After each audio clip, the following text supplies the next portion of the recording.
서울 시내 한복판, 24시간 불이 꺼지지 않는 성모대학병원. 밤 11시가 넘은 시간, 응급실 앞 자동문 앞에서 이상한 일이 벌어지고 있었습니다. 와랄랄, 와랄랄.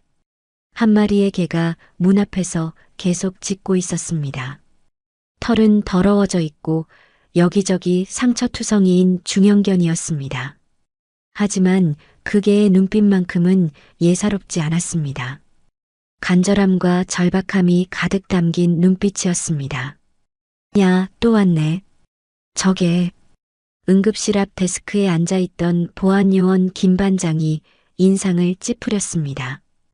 50대 중반의 김 반장은 이 병원에서 10년 넘게 일해왔지만 이런 개는 처음 봤습니다. 벌써 사흘째예요. 매일 밤 이 시간이면 나타나서 짖어대니까 환자들이 시끄럽다고 불평하고 있어요. 옆에서 야간 간호사 정수미가 피곤한 표정으로 말했습니다. 20년 넘게 간호사로 일해온 그녀도 이런 일은 처음이었습니다. 걔는 자동문 앞에서 몸을 낮추고 앞발로 문을 긁었습니다. 마치 문을 열어달라고 애원하는 것 같았습니다. 그러다가 잠시 멈추더니 하늘을 향해 길게 울부짖었습니다. 우우. 그 소리는 단순한 개 짖는 소리가 아니었습니다. 뭔가 간절한 부탁을 하는 것 같았고 누군가를 찾는 것 같았습니다. 마치 사람의 목소리처럼 애절했습니다. 저게 정말 이상해요. 처음에는 그냥 배고픈 줄 알았는데 정간호사가 창문 너머로 개를 바라보며 중얼거렸습니다. 음식을 줘도 먹지도 않아요. 물도 마시지 않고요. 그냥 문 앞에서 짖기만 해요. 김 반장이 일어나서 개를 쫓아내려고 했습니다. 가라. 여기는 내가 올 곳이 아니야. 손을 흔들며 소리를 질렀지만 개는 조금 뒤로 물러섰다가 다시 문 앞으로 다가왔습니다. 그리고 더욱 간절하게 짖기 시작했습니다. 와랄랄, 와랄랄. 마치 제발 들어보세요. 제발 문을 열어주세요라고 말하는 것 같았습니다. 아니, 저 개가 미쳤나? 왜 자꾸 돌아와? 김 반장이 답답해하며 머리를 긁었습니다. 이때 응급실 안에서 환자 한 명이 밖으로 나왔습니다. 팔에 깁스를 한 40대 남성이었습니다. 저개 때문에 잠을 못 자겠어요. 뭔가 조치를 취해주세요. 환자의 불평에 김 반장은 더욱 난처해졌습니다. 죄송합니다. 지금 쫓아내려고 하는데 자꾸 돌아와서. 걔는 사람들의 말소리를 듣고는 더욱 필사적으로 짖었습니다. 앞발로 문을 긁고 뒤로 물러섰다가 다시 앞으로 달려오기를 반복했습니다. 그 모습을 지켜보던 정간호사의 마음이 묘하게 불편해졌습니다. 20년간 간호사로 일하면서 수많은 응급 환자들을 봐왔던 그녀였지만 저개의 행동에서 뭔가 평범하지 않은 것을 느꼈습니다. 저게 정말 이상해요. 정간호사가 작은 목소리로 중얼거렸습니다. 걔는 잠시 짖음을 멈추고 병원 건물을 올려다봤습니다. 그리고 다시 문 앞으로 다가와서 더욱 애절하게 울부짖었습니다. 우우, 와랄랄. 그 소리가 깊은 밤 병원 앞마당에 울려 퍼졌습니다. 마치 도움을 요청하는 외침 같았습니다. 다음 날 밤도 마찬가지였습니다. 정확히 밤 11시, 그 개가 다시 나타났습니다. 와랄랄, 와랄랄. 이번에는 더욱 절박해 보였습니다. 개는 자동문 앞에서 빙글빙글 돌더니 갑자기 뒤돌아서 병원 주차장 쪽을 바라봤습니다. 마치 누군가를 기다리는 것 같았습니다. 또 왔네. 진짜 끈질기다. 김 반장이 한숨을 쉬며 밖을 내다봤습니다. 하지만 이상한 것이 있었습니다. 개가 문 앞에서만 짖는 게 아니라 잠깐씩 주차장 어둠 속을 바라보며 꼬리를 살랑살랑 흔들었습니다. 저기 누가 있나? 정간호사가 주차장을 자세히 들여다봤지만 아무것도 보이지 않았습니다. 개는 다시 문 앞으로 돌아와서 이전보다 더 큰 소리로 짖기 시작했습니다. 그런데 이번에는 뭔가 달랐습니다. 짖는 소리가 규칙적이었습니다. 왈랄왈, 왈랄왈. 마치 모스 부호처럼 일정한 패턴이 있었습니다. 뭐지? 저 개가 뭔가 신호를 보내는 건가? 김 반장이 고개를 갸우뚱했습니다. 바로 그때 병원 뒤편 직원 전용 출입구에서 누군가가 조용히 나왔습니다. 청소복을 입은 50대 여성이었습니다. 그녀는 주변을 살펴본 후 조심스럽게 개 쪽으로 걸어갔습니다. 손에는 작은 비닐봉지를 들고 있었습니다. 복실아.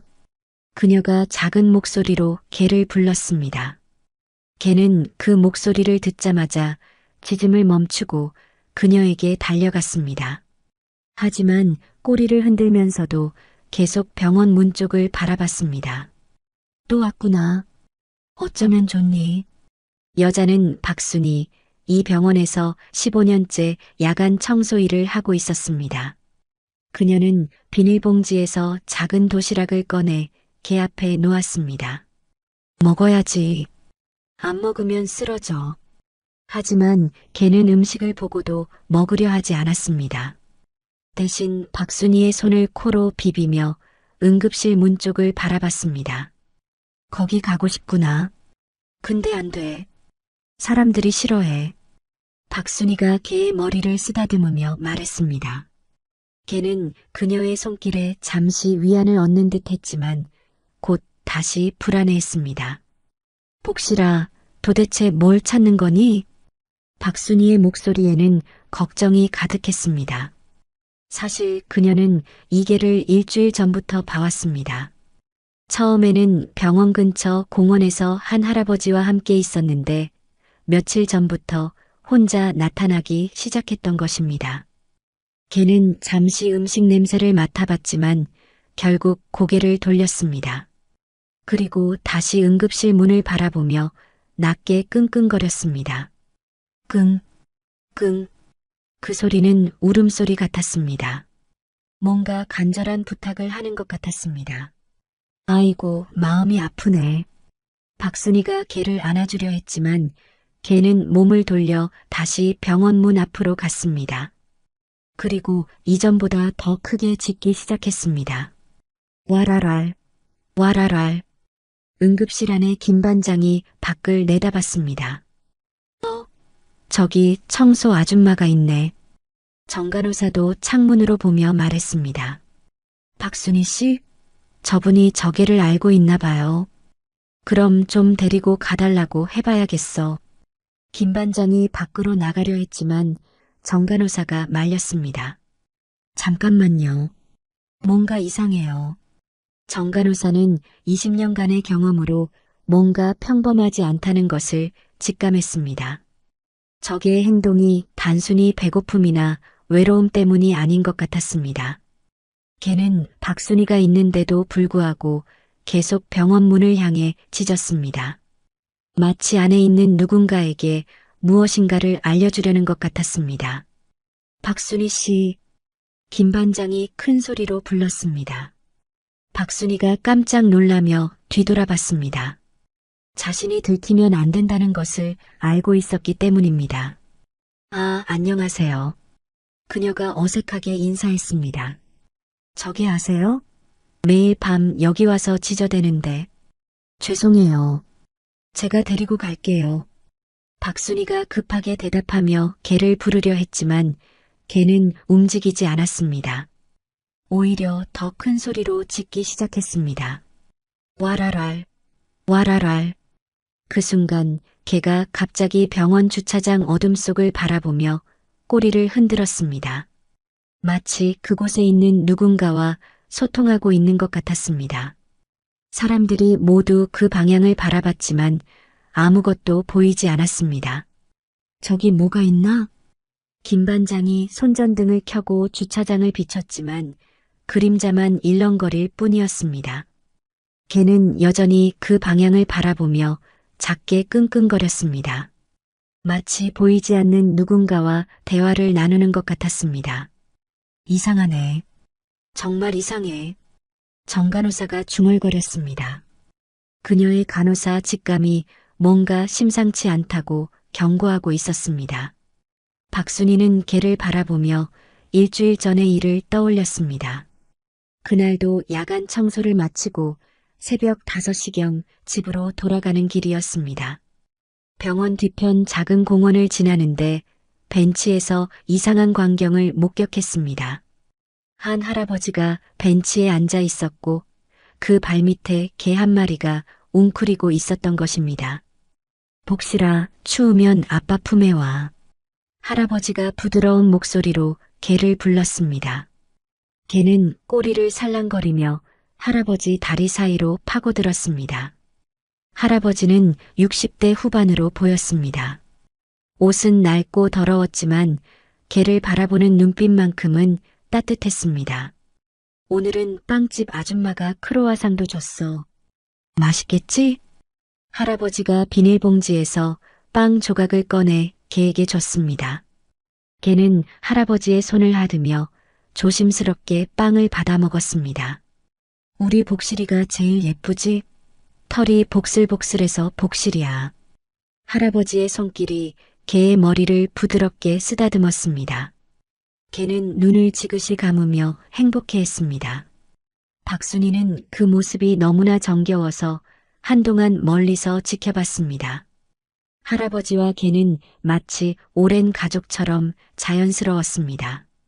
복실아, 내일은 병원에 가봐야겠어. 아빠가 요즘 기침이 너무 심해서. 할아버지가 개에게 말하듯 중얼거렸습니다. 개는 할아버지의 말을 알아듣는 듯 고개를 들어 그를 바라봤습니다. 괜찮아, 괜찮아. 아빠는 괜찮으니까 걱정하지 마. 하지만 할아버지의 목소리에는 걱정이 섞여 있었습니다.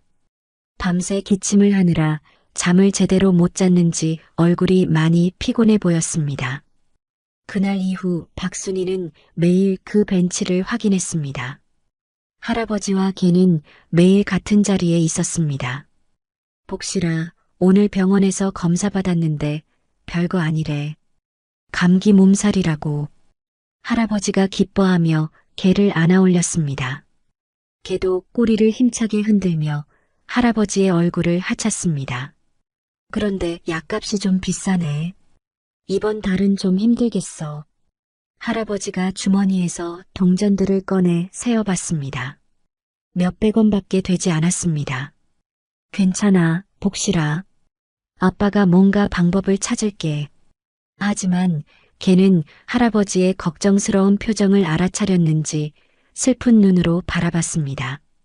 며칠 후 박순이는 할아버지가 병원 근처에서 빈 캔을 줍고 있는 모습을 봤습니다. 개는 그 옆에서 함께 따라다니며 할아버지를 도왔습니다. 복실아, 이것만 팔면 내 사료 살 수 있어. 할아버지의 목소리에는 미안함이 가득했습니다. 자신 때문에 개까지 고생시킨다는 생각에 마음이 아팠습니다. 하지만 개는 개의치 않는다는 듯이 할아버지 곁을 지켰습니다. 할아버지가 무거운 봉지를 들면 앞에서 길을 인도하고 할아버지가 쉬면 옆에 앉아서 기다렸습니다. 복실아, 너만 있으면 아빠는 외롭지 않아. 할아버지가 개를 꽉 안으며 말했습니다. 개도 할아버지의 품에서 행복하게 눈을 감았습니다. 하루는 비가 많이 내렸습니다. 할아버지와 개는 병원 처마 밑에서 비를 피하고 있었습니다. 복실아, 추우면 아빠 안으로 들어와. 할아버지가 자신의 낡은 외투를 벗어 개를 감쌌습니다. 할아버지는 추위에 떨었지만 개만은 따뜻하게 해주고 싶었습니다. 우리 복실이는 감기 걸리면 안 되거든. 개는 할아버지의 희생을 알기라도 하는 듯 할아버지 곁에 더욱 바짝 다가갔습니다. 서로의 체온으로 추위를 이겨내려 했습니다.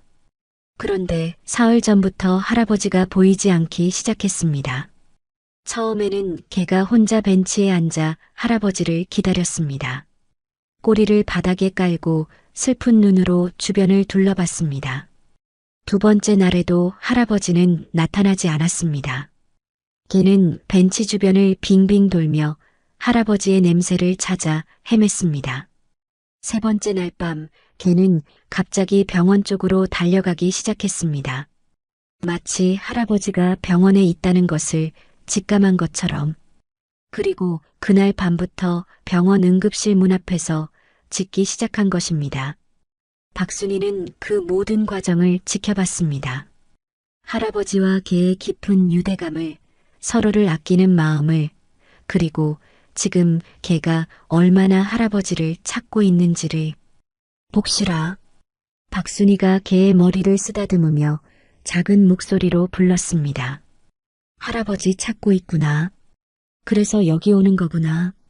개는 박순이의 말을 알아듣는 듯 그녀를 바라봤습니다. 그 눈빛에는 간절함과 슬픔이 가득했습니다. 할아버지가 어디 계신지 나도 모르겠어. 미안해. 박순이의 목소리가 떨렸습니다. 개의 절망적인 눈빛을 견디기가 어려웠습니다. 개는 다시 병원 문을 바라보며 작게 끙끙거렸습니다. 마치 할아버지가 저 안에 있어요. 찾아주세요라고 말하는 것 같았습니다.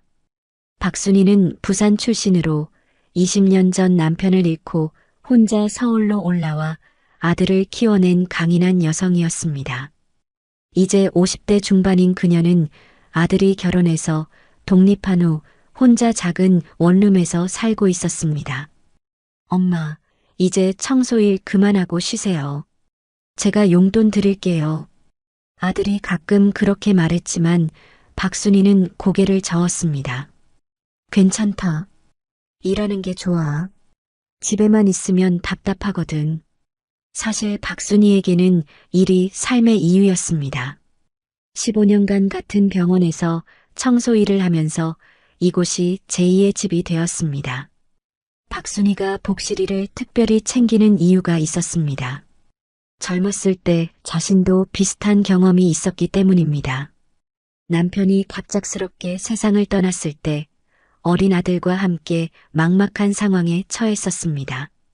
그때 동네 사람들이 하나둘씩 도움의 손을 내밀어줬던 기억이 있었습니다. 누군가 어려울 때 도와주는 게 당연한 거야. 그것이 박순이의 인생 철학이었습니다. 한편 김 반장은 이 상황을 달갑게 생각하지 않았습니다. 김대호, 53세. 10년 전 공장에서 다리를 다친 후 이 병원 보안 일을 시작했습니다. 성실하고 책임감이 강하지만 규칙을 중시하는 성격이었습니다. 병원은 조용해야 하는 곳이야. 환자들이 불편해한다고. 김 반장의 아내도 같은 생각이었습니다. 여보, 개 한 마리 때문에 환자들이 불평하면 어떻게 해? 당신 일자리 잃으면 안 되잖아. 김 반장도 마음이 편하지 않았습니다. 개를 미워하는 건 아니었지만 자신의 책임감 때문에 어쩔 수 없었습니다. 규칙은 규칙이야. 병원의 동물 출입은 금지되어 있어. 그래서 매번 개를 쫓아내려 했지만 개가 돌아올 때마다 마음 한편이 무거워졌습니다. 정수미 간호사는 또 다른 고민을 안고 있었습니다. 48세인 그녀는 이 병원에서 20년째 근무하고 있는 베테랑 간호사였습니다. 응급실에서 수많은 생과 사를 지켜봐온 그녀는 직감이 남달랐습니다. 뭔가 이상해요. 저 개가 그냥 배고픈 게 아니에요. 정 간호사에게는 15살 된 아들이 있었습니다. 아들이 어렸을 때 강아지를 키워달라고 조르던 기억이 있었습니다. 엄마, 친구들은 다 개 키우는데 우리만 왜 안 돼? 하지만 정 간호사는 야간 근무 때문에 동물을 제대로 돌볼 시간이 없어 포기했습니다. 그 일로 지금도 아들에게 미안한 마음이 있었습니다. 혹시 저 개가 주인을 찾는 건 아닐까? 정 간호사의 간호사 본능이 그렇게 말하고 있었습니다. 병원에는 또 다른 인물도 있었습니다. 바로 응급의학과 이준호 의사였습니다. 35세의 젊은 의사인 이준호는 서울대 의대를 졸업하고 이 병원에서 3년째 근무하고 있었습니다. 실력은 뛰어났지만 성격이 까다로워서 간호사들 사이에서는 까칠한 의사로 통했습니다. 병원의 계란이 위생상 문제가 될 수 있어요. 이준호는 원칙주의자였습니다. 의학적 지식으로만 모든 것을 판단하려 했습니다. 감염 위험도 있고 환자들에게 스트레스도 줄 수 있어요. 하지만 이준호에게도 숨겨진 면이 있었습니다. 어렸을 때 기르던 개가 교통사고로 죽은 아픈 기억이 있었습니다. 그래서 동물을 보면 감정적으로 흔들리는 자신을 감추려 더욱 차갑게 굴었습니다. 병원 원장인 강병국도 이 상황을 주시하고 있었습니다. 62세인 강 원장은 30년간 이 병원을 이끌어온 베테랑이었습니다. 환자들을 가족처럼 생각하는 따뜻한 마음을 가졌지만 병원 경영에 대한 책임감도 컸습니다. 병원 이미지에 문제가 될 수도 있어. 강 원장의 고민은 복잡했습니다. 한편으로는 개를 불쌍히 여기는 마음이 있었지만 다른 한편으로는 병원 운영에 차질이 생길까 걱정했습니다. 환자들이 불평하면 어떻게 하지? 그래서 강 원장은 아직 명확한 결정을 내리지 못하고 있었습니다. 야간 청소팀장인 박철민도 복잡한 심정이었습니다. 45세인 박 팀장은 박순희의 직속 상관이었습니다. 성격은 온화했지만 회사 규정을 어기는 것을 좋아하지 않았습니다. 순희 씨, 개 먹이 주는 거 들켰어요. 원장님이 뭐라고 하시면 어떻게 해요? 박 팀장이 걱정스럽게 말했습니다. 저도 개가 불쌍하긴 하지만 규정이 규정이잖아요. 하지만 박순희는 포기하지 않았습니다. 팀장님, 딱 며칠만요. 저희가 무슨 이유가 있을 거예요. 박 팀장도 박순희의 15년간의 성실함을 알고 있었기 때문에 마음이 복잡했습니다. 알겠어요. 하지만 문제가 생기면 책임져야 해요. 이렇게 병원의 여러 사람들이 각자의 입장에서 복실이를 바라보고 있었습니다. 어떤 이는 동정하고 어떤 이는 걱정하고 어떤 이는 규정을 중시했습니다. 하지만 모두가 공통적으로 느끼는 것이 있었습니다. 이 개가 평범하지 않다는 것, 그리고 뭔가 중요한 이유가 있을 것이라는 직감이었습니다. 특히 정 간호사는 매일 밤 복실이를 지켜보면서 확신이 강해지고 있었습니다. 저 개가 그냥 배고픈 게 아니야. 분명히 무슨 이유가 있어. 20년간의 간호사 경험이 그렇게 말하고 있었습니다. 박순희와 복실이의 관계는 날이 갈수록 깊어져 갔습니다. 처음에는 단순히 불쌍해서 밥을 주는 정도였지만 이제는 서로에게 특별한 존재가 되어가고 있었습니다. 매일 밤 11시 박순희는 청소일을 잠시 멈추고 몰래 복실이를 찾아갔습니다. 복실이도 그 시간을 알고 있는 듯 박순희가 나타나면 반가워했습니다. 복실아, 오늘도 왔구나. 박순희가 작은 목소리로 말하면 복실이는 꼬리를 살랑거리며 다가왔습니다. 하지만 여전히 병원 문에서 눈을 떼지 못했습니다. 할아버지 보고 싶지? 나도 알겠어. 박순희는 복실이의 마음을 이해했습니다. 자신도 남편을 잃었을 때 그런 심정이었으니까요. 어느 날 밤 박순희는 특별한 것을 준비해 왔습니다. 복실아, 이거 먹어봐. 손에는 직접 삶은 닭가슴살이 들어 있었습니다. 집에서 자신의 저녁 식사용으로 준비했던 것을 복실이에게 가져온 것입니다. 복실이는 냄새를 맡아보더니 조금씩 먹기 시작했습니다. 며칠 만에 제대로 된 음식을 먹는 것 같았습니다. 맛있지? 우리 복실이가 너무 말라서 걱정됐어. 박순희가 복실이의 털을 쓰다듬으며 말했습니다. 복실이는 처음으로 박순희의 손길에 완전히 몸을 맡겼습니다. 복실아, 아줌마가 하나 물어볼게. 할아버지가 어디 계신지 정말 모르겠어? 복실이는 박순희의 말을 알아듣는 듯 병원 건물을 바라봤습니다. 그리고 작게 끙끙거렸습니다.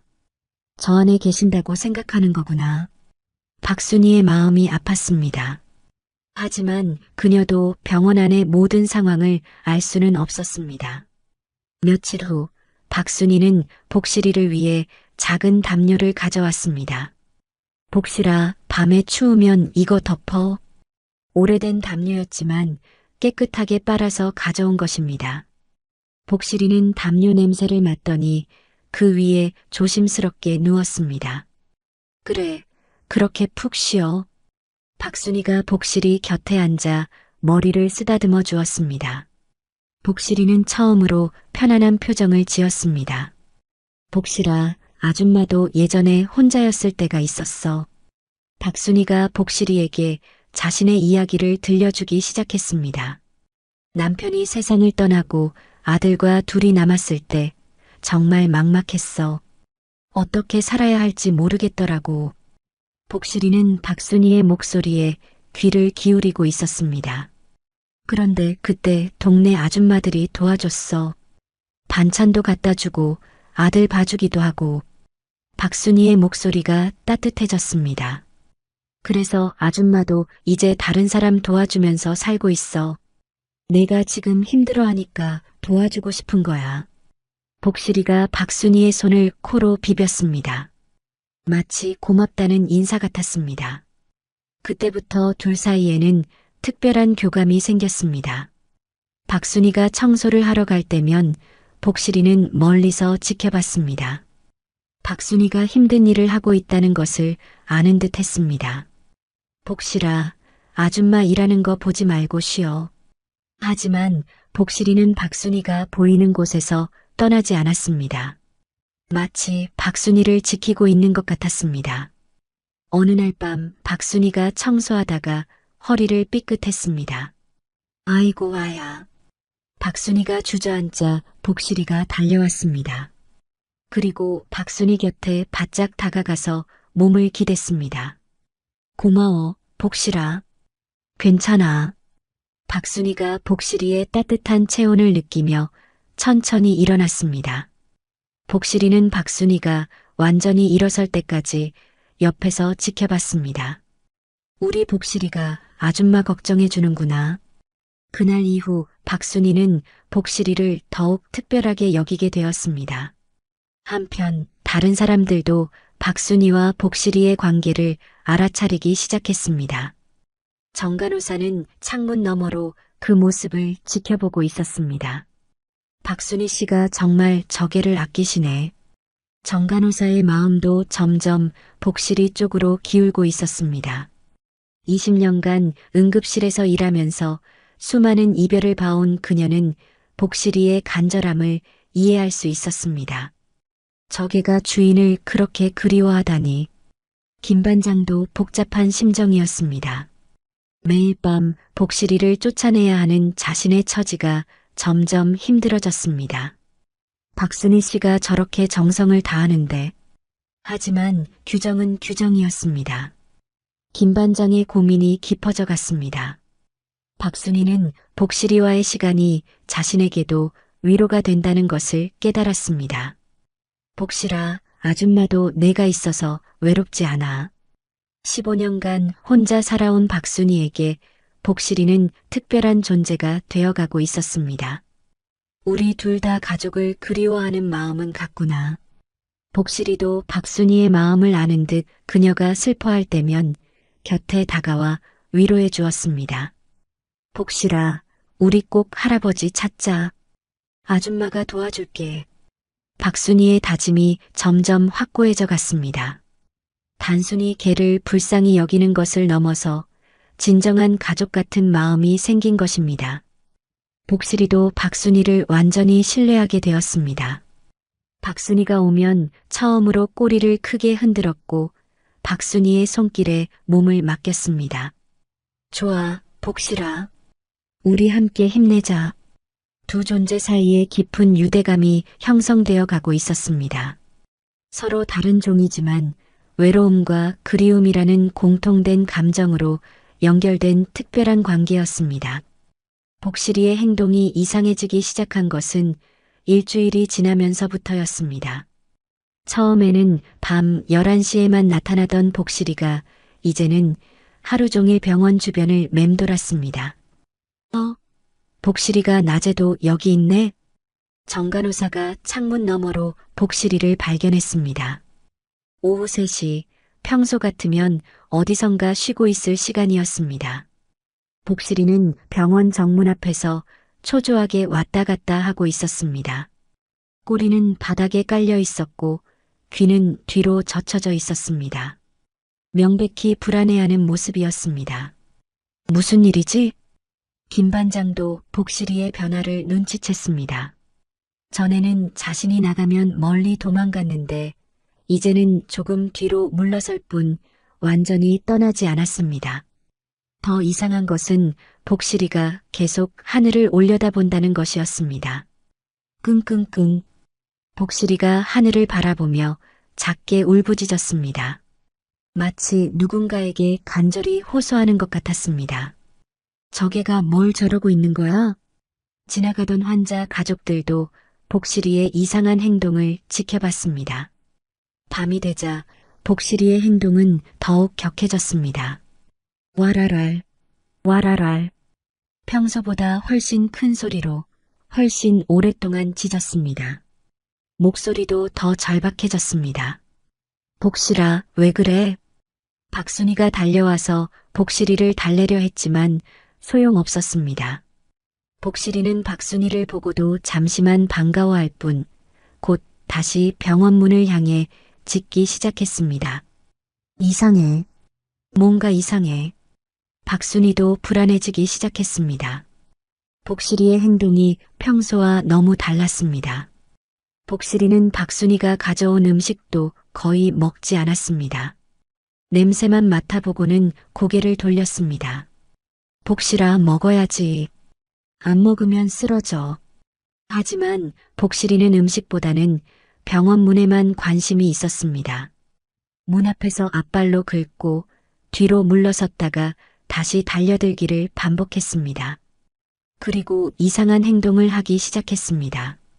복실이가 갑자기 병원 건물 주변을 빙빙 돌기 시작한 것입니다. 정문에서 시작해서 옆문, 뒷문까지 모든 출입구를 확인하듯 돌아다녔습니다. 저게가 뭘 찾는 거지? 김 반장이 이상하게 여겼습니다. 마치 복실이가 건물 안으로 들어갈 방법을 찾는 것 같았습니다. 더욱 이상한 것은 복실이가 가끔씩 멈춰서서 코를 킁킁거린다는 것이었습니다. 마치 어떤 냄새를 쫓는 것 같았습니다. 끙끙끙. 복실이가 뒷문 근처에서 특히 오래 머물렀습니다. 그곳에서 계속 냄새를 맡고 바닥을 코로 비볐습니다. 저기서 뭘 찾는 거야? 정간호사도 복실이의 행동을 주의 깊게 지켜봤습니다. 20년간의 간호사 경험으로 뭔가 심상치 않다는 것을 직감했습니다. 며칠 후 복실이의 행동은 더욱 극단적으로 변했습니다. 밤 10시경 복실이가 갑자기 병원 주차장을 향해 달려갔습니다. 그리고 어둠 속에서 무언가를 향해 짖기 시작했습니다. 와라랄, 와라랄. 저기 뭐가 있나? 김 반장이 손전등을 켜고 그 방향을 비췄지만 아무것도 보이지 않았습니다. 하지만 복실이는 계속 그 방향을 향해 짖었습니다. 마치 그곳에 누군가 있는 것처럼. 이상하네. 정말 이상해. 복실이가 갑자기 주차장에서 병원 뒤편으로 달려갔습니다. 그곳은 공사 중인 건물이 있는 곳이었습니다. 끙끙끙, 끙끙끙. 복실이의 울음소리가 더욱 절박해졌습니다. 마치 무언가 급한 일이 있다는 듯이. 저게가 점점 이상해지는 것 같은데. 정간호사가 걱정스럽게 말했습니다. 그날 밤 복실이는 처음으로 밤새 잠들지 않았습니다. 병원 주변을 계속 돌아다니며 무언가를 찾았습니다. 새벽 5시 박순이가 퇴근할 때 복실이는 완전히 지쳐 있었습니다. 혀를 길게 빼고 헥헥거리고 있었습니다. 복실아, 괜찮아? 박순이가 복실이에게 물을 주려 했지만 복실이는 몇 모금만 마시고는 다시 병원 뒤편을 바라봤습니다. 뭐가 저렇게 급한 거니? 박순이도 불안해지기 시작했습니다. 복실이의 행동이 갈수록 이상해지고 있었습니다. 그리고 그날 오후 결정적인 변화가 있었습니다. 복실이가 갑자기 식음을 전폐한 것입니다. 박순이가 아무리 좋은 음식을 가져와도 전혀 먹지 않았습니다. 복실아, 이러면 안 돼. 먹어야지. 하지만 복실이는 음식을 보지도 않았습니다. 오직 병원만 바라보며 계속 짖었습니다. 와랄랄, 와랄랄. 그 소리가 점점 더 절망적으로 들렸습니다. 마치 시간이 얼마 남지 않았다는 듯이. 이상해. 뭔가 정말 이상해. 정간호사의 불안감이 최고조에 달했습니다. 20년간의 경험이 뭔가 큰 일이 벌어질 것 같다고 경고하고 있었습니다. 복실이는 이제 완전히 다른 존재가 된 것 같았습니다. 전에는 박순이를 보면 반가워했는데 이제는 잠시 고개만 돌릴 뿐이었습니다. 모든 신경이 병원에만 집중되어 있었습니다. 마치 안에서 무언가 큰 일이 벌어지고 있다는 것을 아는 것처럼. 제발 아무 일 없기를. 박순이가 작은 목소리로 중얼거렸습니다. 하지만 복실이의 행동을 보니 뭔가 좋지 않은 일이 일어날 것 같은 예감이 들었습니다. 그리고 그 예감은 곧 현실이 될 예정이었습니다. 그날 밤은 유난히 추웠습니다. 11월 말 첫소리가 내릴 정도로 기온이 급격히 떨어진 밤이었습니다. 밤 11시 30분 복실이가 갑자기 이상한 행동을 보이기 시작했습니다. 복실이는 평소처럼 병원 문 앞에서 짖는 것이 아니라 갑자기 병원 뒤편 공사장 쪽으로 달려가기 시작했습니다. 와랄랄, 와랄랄. 그 소리가 평소와 완전히 달랐습니다. 간절함을 넘어서 절망적이었고 애원하는 듯 했습니다. 복실이가 어디로 가는 거지? 김 반장이 창문 너머로 복실이를 지켜봤습니다. 복실이는 뒤편 공사장을 향해 미친 듯이 달려가고 있었습니다. 공사장에 도착한 복실이는 더욱 격렬하게 짖기 시작했습니다. 와랄랄, 와랄랄, 와랄랄. 끊임없이 숨 쉴 틈도 없이 짖어댔습니다. 마치 빨리 와요. 빨리 도와주세요. 라고 외치는 것 같았습니다. 뭐지? 저 소리가 뭐야? 응급실에 있던 환자들도 창밖을 내다봤습니다. 복실이의 짖는 소리가 밤 전체를 깨울 정도로 컸습니다. 정간호사가 불안해하며 밖을 내다봤습니다. 이상해. 저게가 왜 저러지? 복실이는 공사장 한 모퉁이에서 계속 짖었습니다. 그리고 잠깐씩 멈춰서는 어딘가를 향해 달려갔다가 다시 돌아와서 짖기를 반복했습니다. 마치 여기요. 여기 와보세요. 라고 말하는 것 같았습니다. 아, 시끄러워. 누가 좀 저게 데려가. 한 환자가 불평했지만 정간호사는 계속 복실이를 지켜봤습니다. 뭔가 평범하지 않다는 직감이 들었습니다. 바로 그때 박순이가 청소를 마치고 나왔습니다. 복실아, 복실아. 박순이가 복실이의 이름을 부르며 뛰어갔습니다. 복실이가 이렇게 먼 곳까지 간 적은 처음이었습니다. 복실이는 박순이를 보자 잠깐 반가워했지만 곧 다시 공사장 구석을 향해 짖기 시작했습니다. 와랄랄, 와랄랄. 복실아, 왜 그래? 거기 뭐가 있어? 박순이가 복실이가 가리키는 방향을 보려 했지만 어둠 때문에 잘 보이지 않았습니다. 복실이는 박순이의 옷자락을 입으로 잡아당기기 시작했습니다. 그리고 공사장 깊숙한 곳으로 끌고 가려 했습니다. 복실아, 거기는 위험해. 공사장이잖아. 하지만 복실이는 포기하지 않았습니다. 더욱 필사적으로 박순이를 끌어당겼습니다. 그때 정간호사가 밖으로 나왔습니다.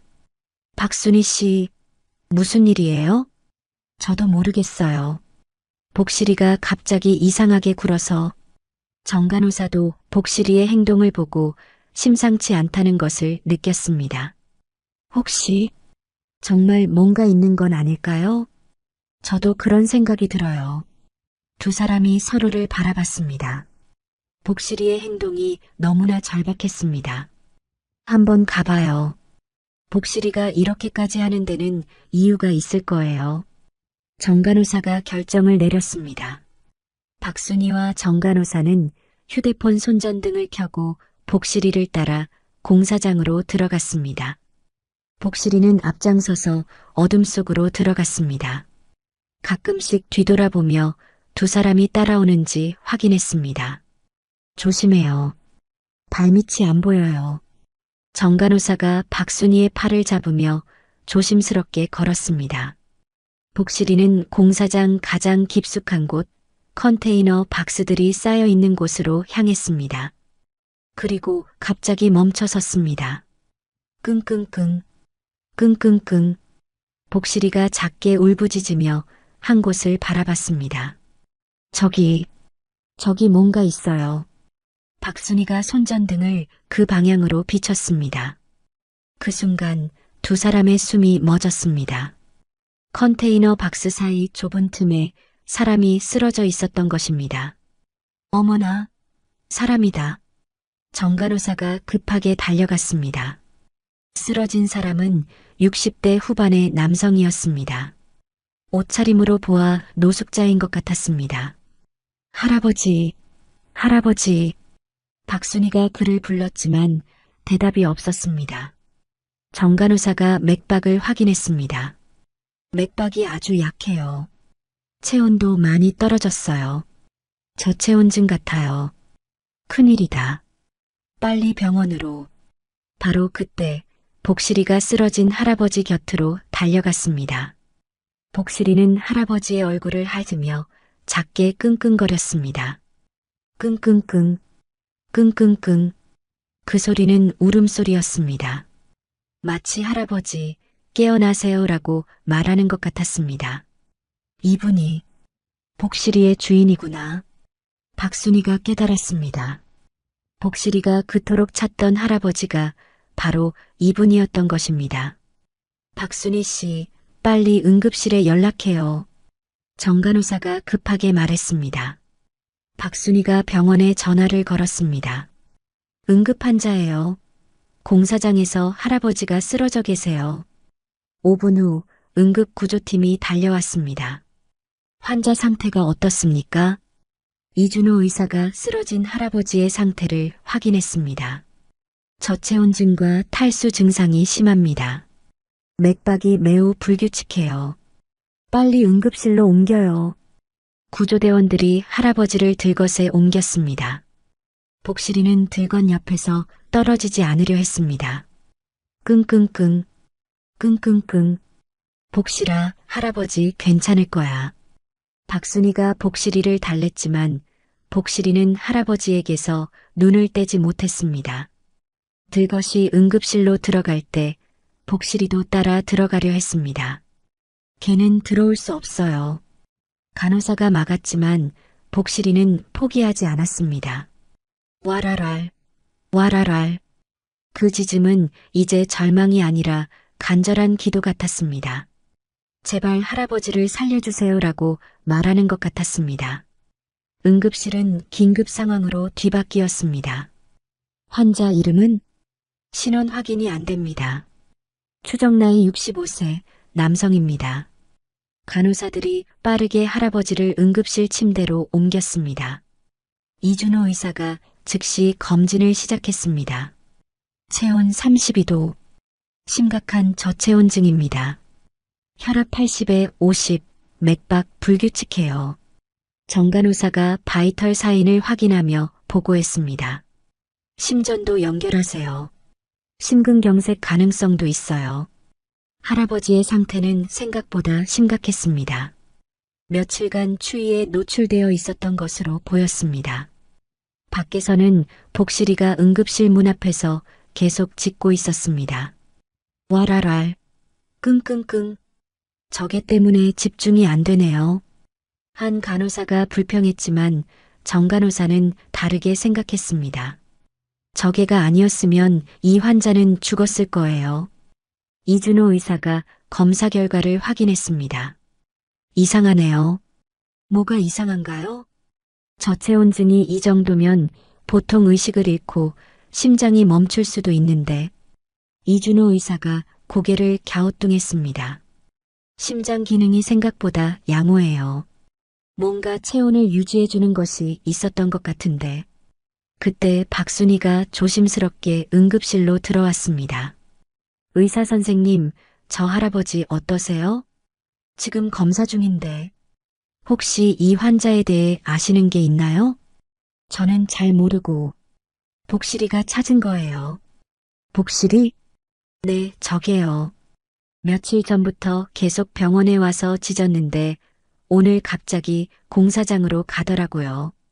이준호 의사가 창밖의 복실이를 바라봤습니다. 저게가 이 환자를 찾은 거군요. 네, 복실이가 아니었으면 할아버지 못 찾았을 거예요. 그때 심전도 결과가 나왔습니다. 이게 뭐지? 간호사가 놀란 표정으로 결과지를 봤습니다. 심근경색 초기 증상이 있었는데 진행이 멈췄어요. 이준호 의사가 자세히 살펴봤습니다. 일반적으로는 이 상황에서 심근경색이 완전히 진행됐을 텐데 뭔가 심장을 보호해주는 것이 있었나 봐요. 정간호사가 말했습니다. 이준호 의사가 갑자기 무언가를 깨달았습니다. 혹시 저게가 환자 곁에 있었나요? 네, 복실이가 할아버지 옆에 바짝 붙어 있었어요. 박순희가 대답했습니다. 그렇다면 이준호 의사가 의학 자료를 찾아봤습니다. 체온 유지와 심장 보호에 대해. 그가 찾은 자료에는 놀라운 내용이 있었습니다. 동물의 체온이 저체온증 환자에게 도움이 된다는 연구 결과가 있어요. 정말요? 네, 특히 개의 경우 체온이 인간보다 2에서 3도 높아서 체온 유지에 효과적이라고 되어 있어요. 간호사들이 신기한 듯 들었습니다. 그럼 저게가 할아버지 목숨을 구한 거네요.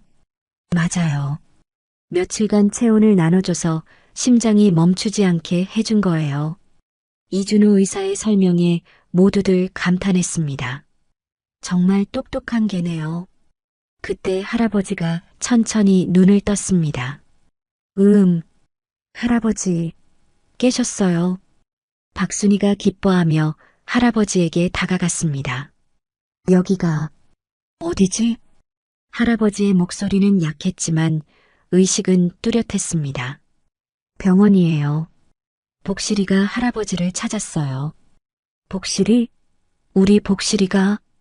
할아버지의 눈에 눈물이 맺혔습니다. 복실아, 복실아. 할아버지가 복실이를 부르자 밖에서 복실이의 짖는 소리가 더욱 크게 들렸습니다. 와랄랄, 와랄랄.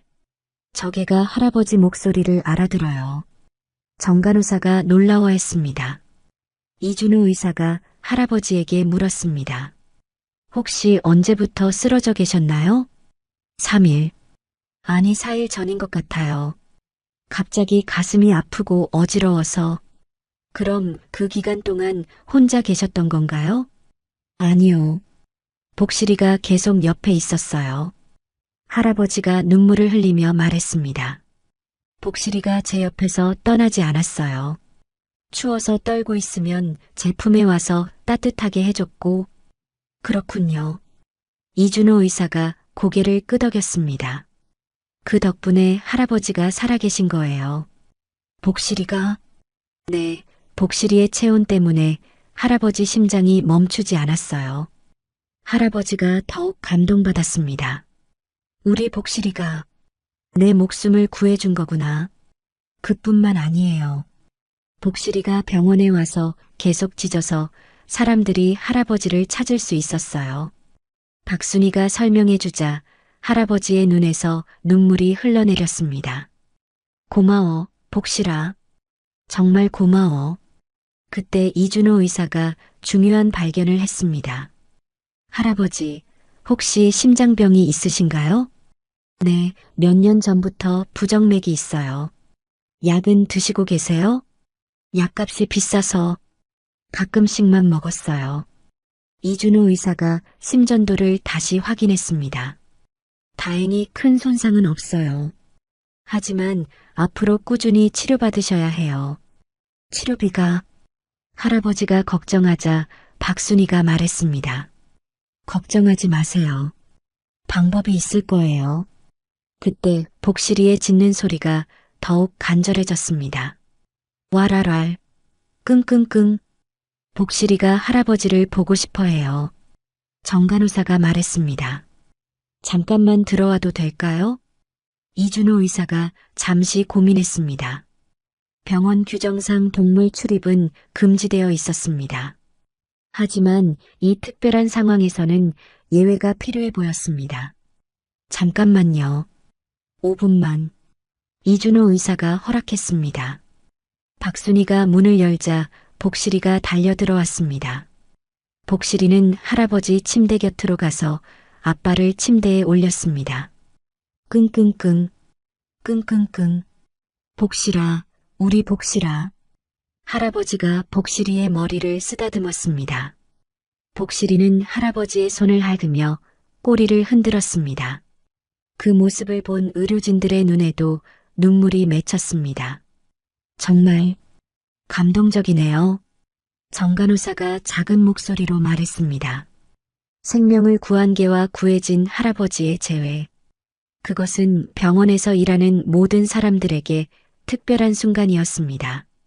다음 날 오전 성모대학병원 회의실에는 긴급회의가 소집되었습니다. 강병국 원장을 중심으로 각과 과장들과 간호부장 그리고 관리팀장이 모였습니다. 어젯밤 일에 대해 보고해 주세요. 강 원장이 엄숙한 표정으로 말했습니다. 정간호사가 일어나서 상황을 설명했습니다. 복실이라는 개가 며칠간 병원 앞에서 짖었고 어젯밤 그 개를 따라가서 노숙자 할아버지를 발견했습니다. 그래서 환자 상태는 어떻습니까? 이준호 의사가 치료했는데 생명에는 지장 없다고 합니다. 간호부장 김영숙이 걱정스러운 표정으로 말했습니다. 문제는 그 개 때문에 병원이 시끄럽다는 민원이 계속 들어오고 있어요. 어떤 민원들인가요? 환자들이 잠을 못 잔다고 하고 위생상 문제가 있다고 합니다. 관리팀장 서준석이 서류를 꺼내며 말했습니다.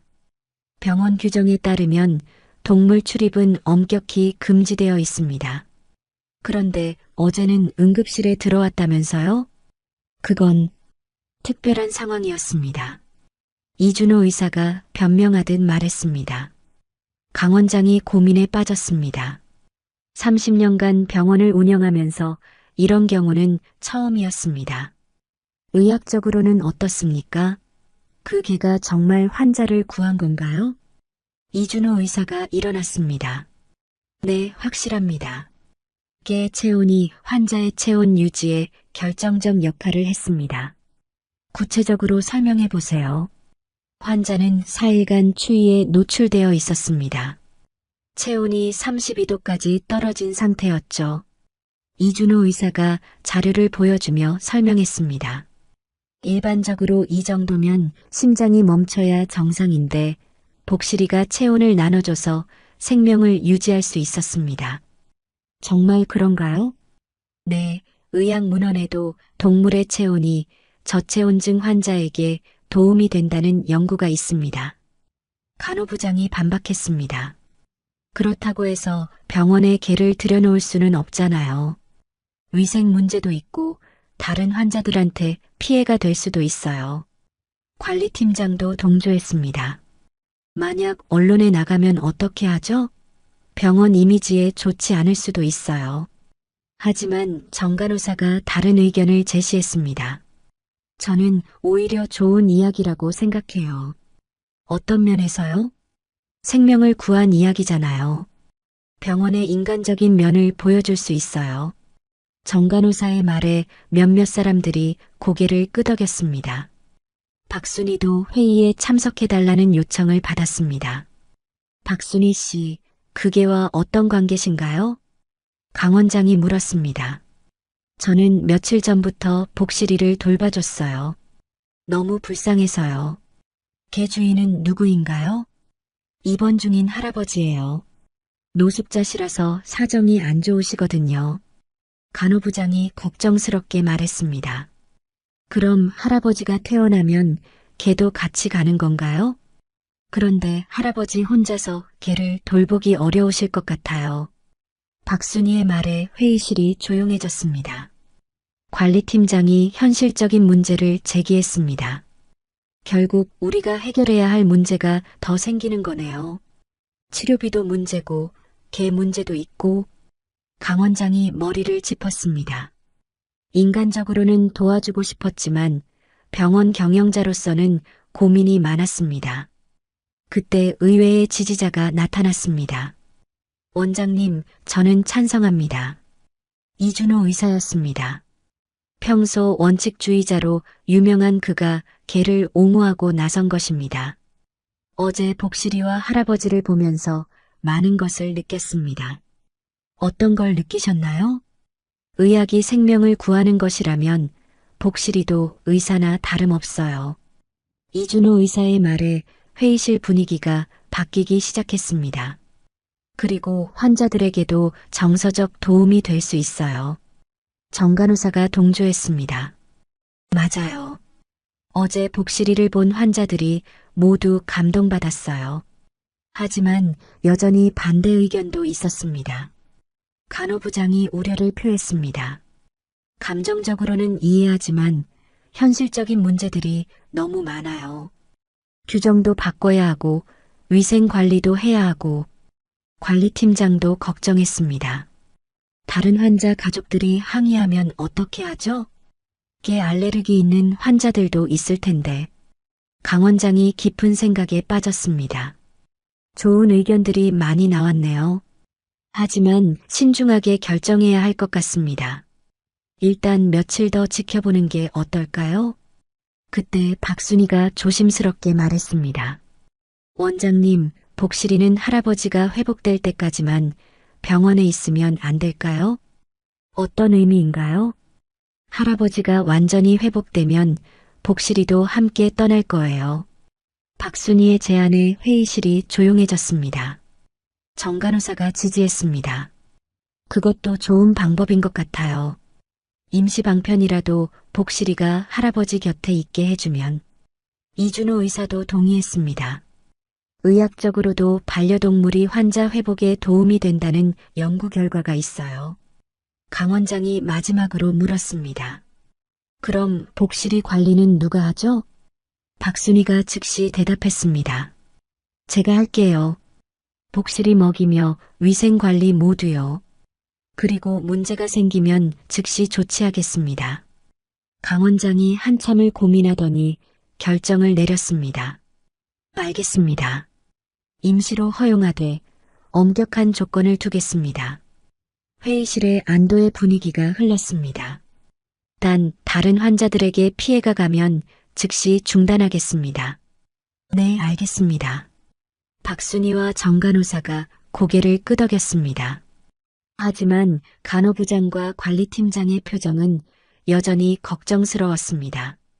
과연 문제없이 잘 될까요? 그들의 우려는 곧 현실이 될 예정이었습니다. 그 일이 세상에 알려진 것은 정 간호사의 아들 때문이었습니다. 고등학교 2학년인 정민수는 어머니로부터 복실이 이야기를 듣고 깊은 감동을 받았습니다. 엄마, 정말 걔가 할아버지 목숨을 구한 거예요? 그래, 정말 신기하지? 복실이가 아니었으면 할아버지는.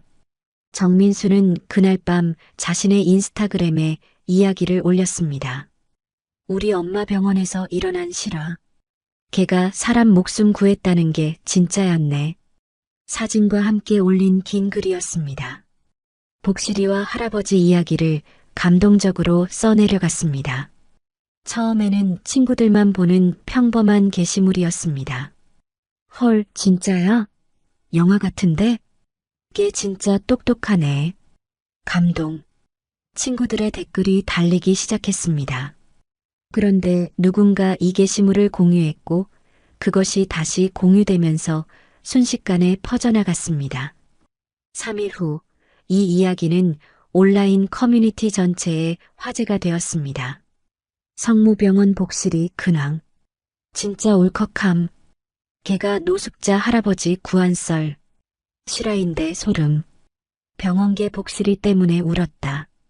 수많은 게시물들이 올라왔고 조회수는 수십만을 넘어섰습니다.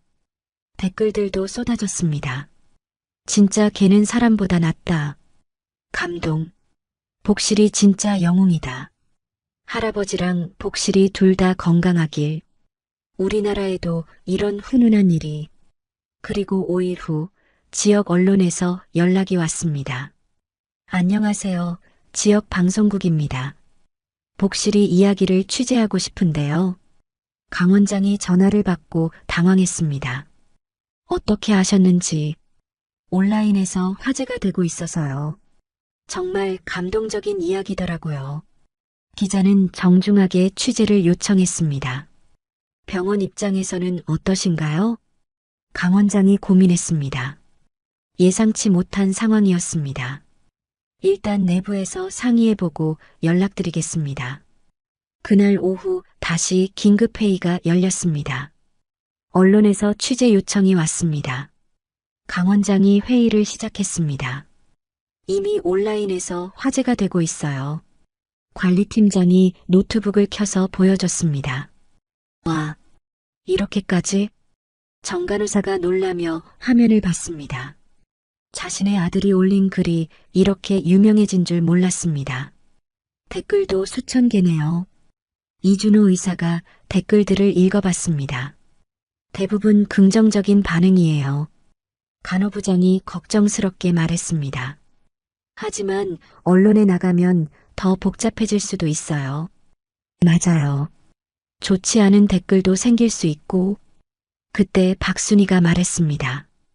복실이와 할아버지가 피해받지만 않으면 괜찮아요. 어떤 피해 말씀이세요? 할아버지가 부담스러워 하실까 봐요. 노숙자라서 사람들 시선이. 박순희의 걱정에 모두들 생각에 잠겼습니다. 강 원장이 결정했습니다. 일단 취재는 받되 할아버지 신상은 보호하는 조건으로 하겠습니다.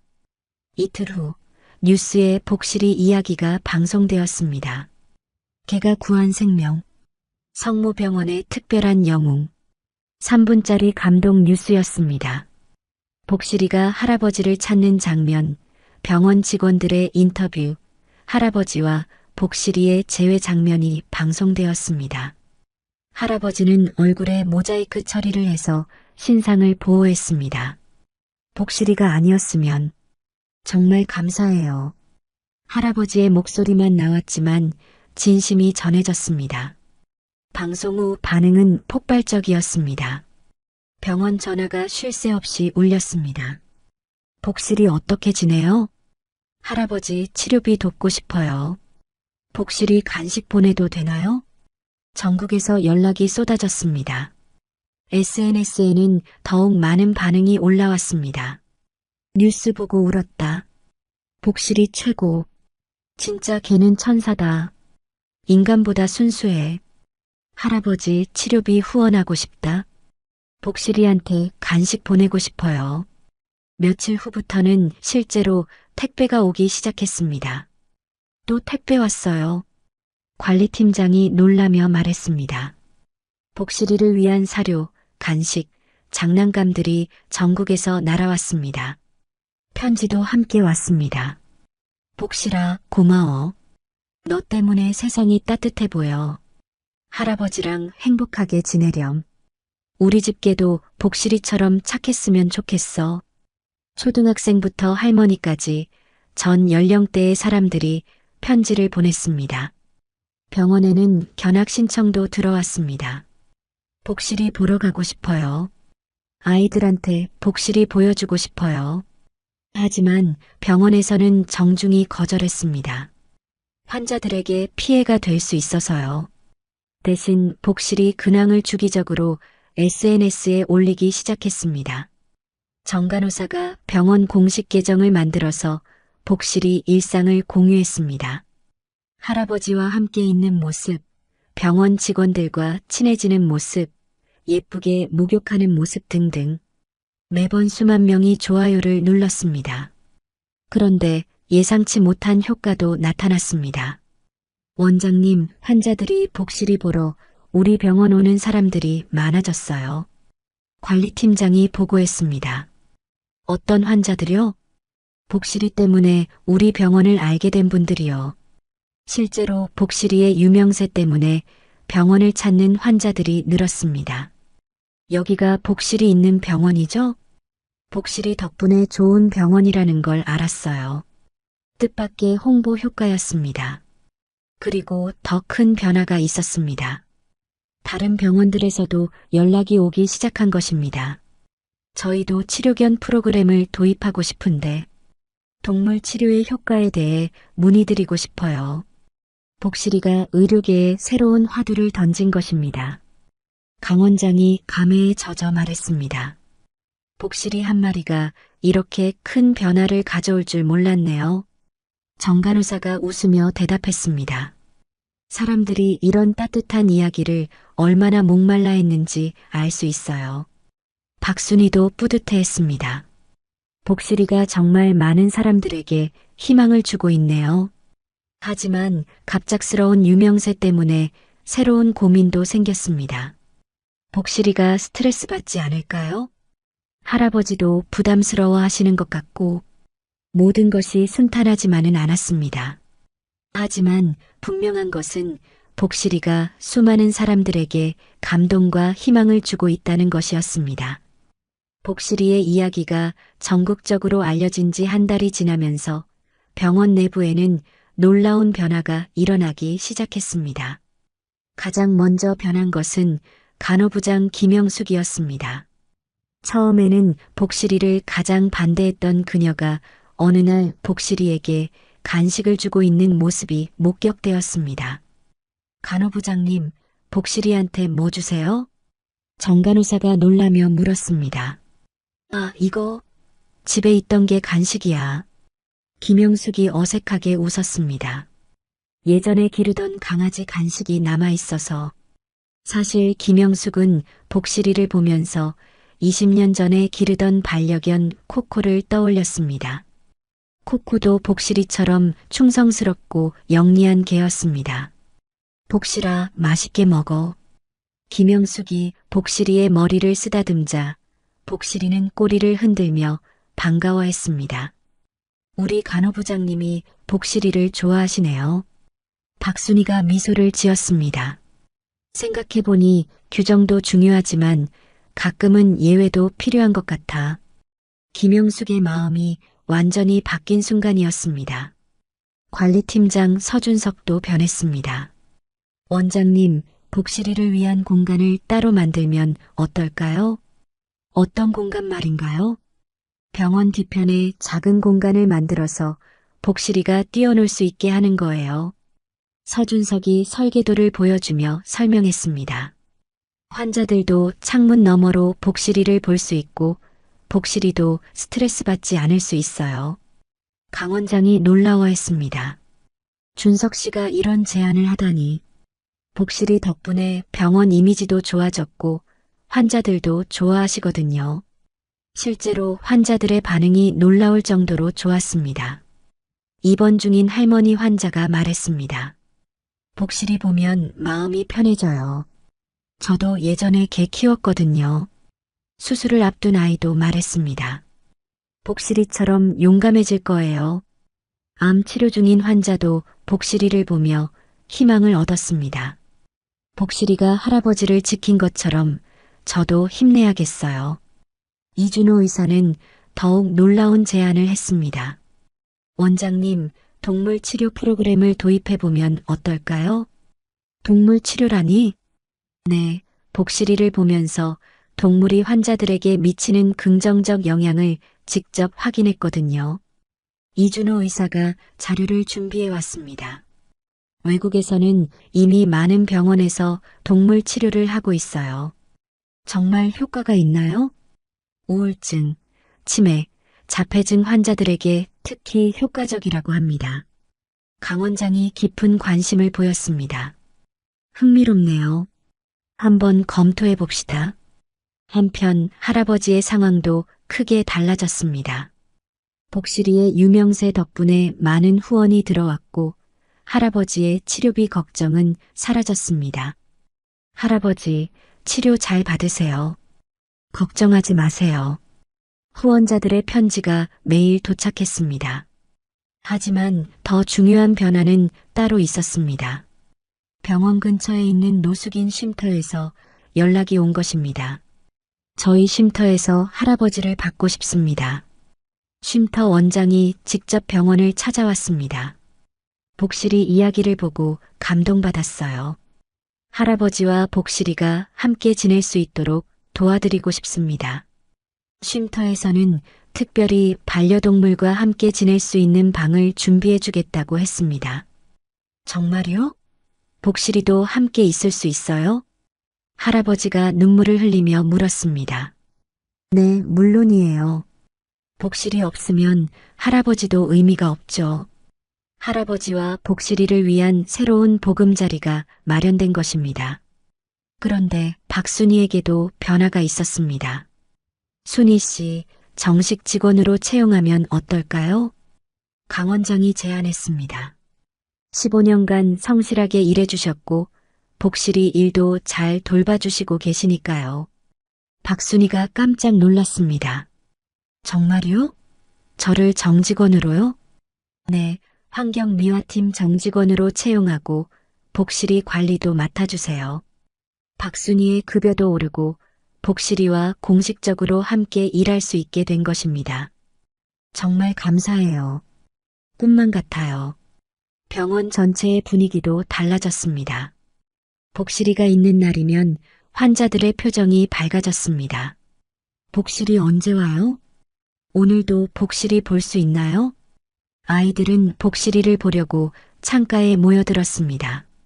어른들도 복실이를 보며 미소를 지었습니다. 저게 참 신기해.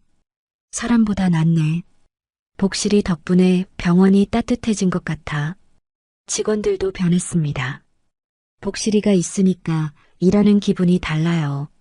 환자들도 웃는 일이 많아졌어요.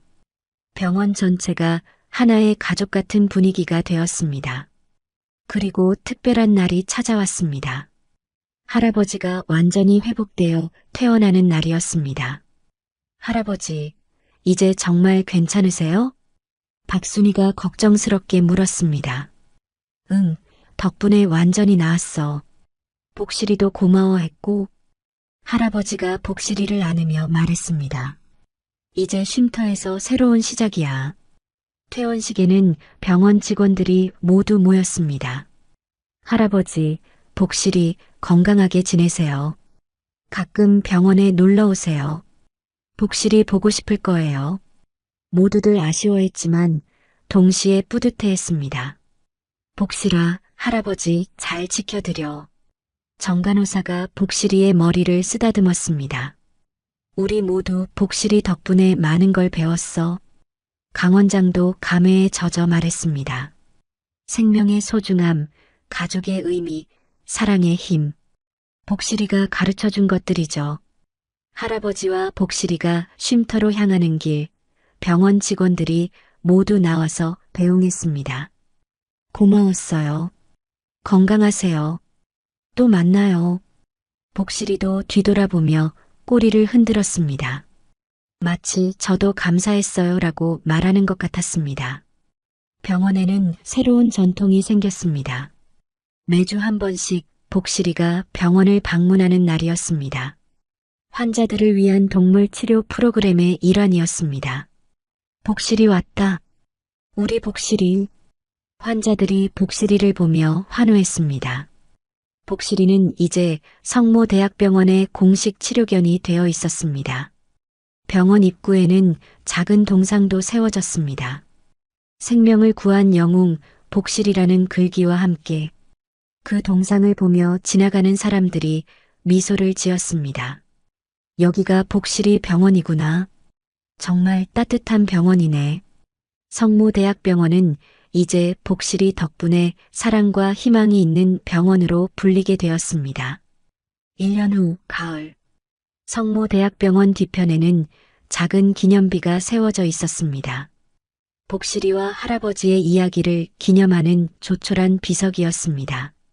생명을 구한 우정의 기정 복실이와 김봉수 할아버지. 매년 이맘때면 특별한 행사가 열렸습니다. 복실이의 날이었습니다. 오늘도 많은 사람들이 모여들었습니다. 박순이는 이제 정직원이 되어 동물치료팀장으로 일하고 있었습니다. 그녀의 손에는 복실이가 좋아하는 간식이 들어 있었습니다. 복실아, 오늘도 왔구나. 복실이는 이제 8살이 되어 조금 더 침착해졌지만 여전히 사람들을 좋아했습니다. 특히 아픈 사람들 곁에 있는 것을 좋아했습니다. 김봉수 할아버지는 쉼터에서 안정된 생활을 하고 있었습니다. 건강도 많이 회복되었고 이제는 쉼터에서 다른 노숙인들을 돕는 봉사를 하고 있었습니다. 복실아, 인사드려야지.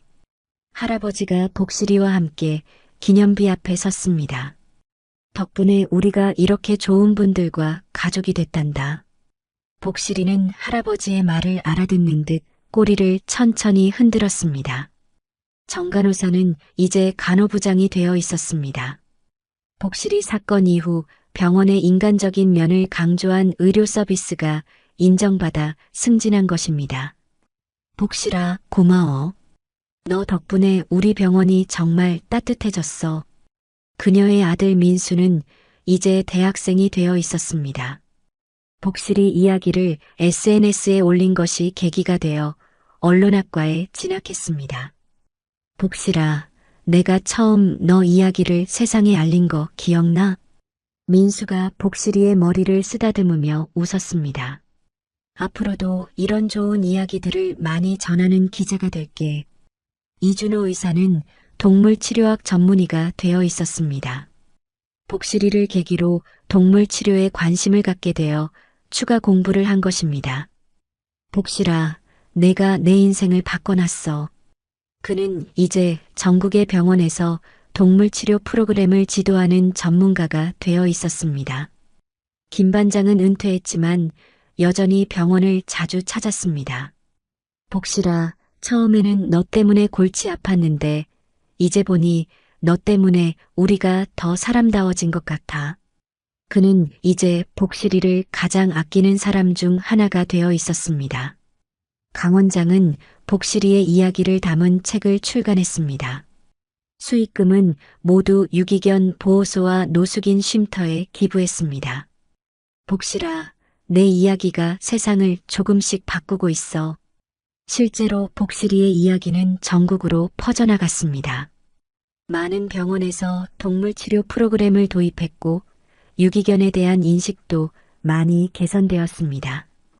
우리가 복실이에게서 배운 건 뭘까요? 한 기자가 할아버지에게 물었습니다. 오늘도 여러 언론사에서 1주년 기념 취재를 나왔습니다. 사랑이지 뭐겠어요. 할아버지가 복실이를 안으며 대답했습니다. 복실이는 나를 포기하지 않았어요. 끝까지 찾아줬고 목숨까지 구해줬어요. 그런 사랑 때문에 우리 모두가 변한 거죠. 박순이가 덧붙였습니다. 복실이를 보면서 우리도 누군가를 그렇게 사랑할 수 있다는 걸 깨달았어요. 정간호사가 말했습니다. 그리고 작은 존재라도 큰 변화를 만들 수 있다는 것도요. 그때 한 어린아이가 복실이에게 다가왔습니다. 백혈병 치료를 받고 있는 7살 민지였습니다. 복실아, 나도 너처럼 용감해질 거야. 민지가 복실이를 안으며 속삭였습니다. 복실이는 민지의 말을 알아듣는 듯 조용히 그 자리에 있어 주었습니다. 민지야, 복실이가 힘을 주고 있네. 민지 엄마가 눈물을 글썽이며 말했습니다. 복실이 덕분에 민지가 치료를 잘 받고 있어요. 이런 일은 비일비재했습니다. 복실이는 이제 수많은 환자들에게 희망과 용기를 주는 존재가 되어 있었습니다. 해가 지기 시작했습니다. 사람들이 하나둘 돌아가고 기념비 앞에는 할아버지와 복실이 그리고 박순이만 남았습니다. 복실아, 오늘도 고생했어. 박순이가 복실이의 털을 빗겨주며 말했습니다. 아줌마도 고생했어요. 복실이 덕분에 우리가 이렇게 가족이 됐잖아요. 할아버지가 감사한 마음을 표했습니다. 우리 셋이 진짜 가족이 된 것 같아요. 박순이도 웃으며 대답했습니다. 각자 외로웠는데 복실이가 우리를 이어준 거죠. 그때 복실이가 갑자기 하늘을 올려다봤습니다. 하늘에는 예쁜 노을이 져 있었습니다. 복실아, 뭐 보는 거야? 할아버지가 물었습니다. 복실이는 잠시 하늘을 바라보더니 할아버지를 바라보며 꼬리를 흔들었습니다. 마치 모든 게 고마워요라고 말하는 것 같았습니다. 우리 복실이가 정말 특별한 게야. 박순이가 복실이를 안으며 말했습니다. 특별한 게 아니라 사랑이 많은 거지. 할아버지가 대답했습니다. 사랑이 많으니까 특별한 거고요. 세 존재가 서로를 바라보며 미소를 지었습니다. 기념비에는 석양빛이 따뜻하게 내려앉았습니다. 생명을 구한 우정의 기적. 그 글귀가 노을 속에서 더욱 빛났습니다. 복실이의 이야기는 끝났지만 그들이 보여준 사랑과 희망은 계속 이어질 것입니다. 수많은 사람들의 가슴 속에서 그리고 앞으로 만날 새로운 인연들 속에서 복실아, 고마워. 너 덕분에 우리가 사람다움이 뭔지 다시 깨달았어. 박순이의 마지막 말과 함께 세 가족은 손을 잡고 집으로 향했습니다. 복실이는 가끔씩 뒤돌아보며 기념비를 바라봤습니다. 마치 잊지 말아요라고 말하는 것 같았습니다. 이 이야기를 기억해 주세요. 작은 사랑이 얼마나 큰 기적을 만들 수 있는지를. 끝까지 포기하지 않는 사랑, 그것이 복실이가 우리에게 남긴 가장 큰 선물입니다. 여러분, 오늘 이야기 어떠셨나요? 이야기가 마음에 닿았다면 구독과 좋아요 부탁드릴게요. 여러분의 따뜻한 댓글 하나가 모두에게 큰 힘이 됩니다. 감사합니다.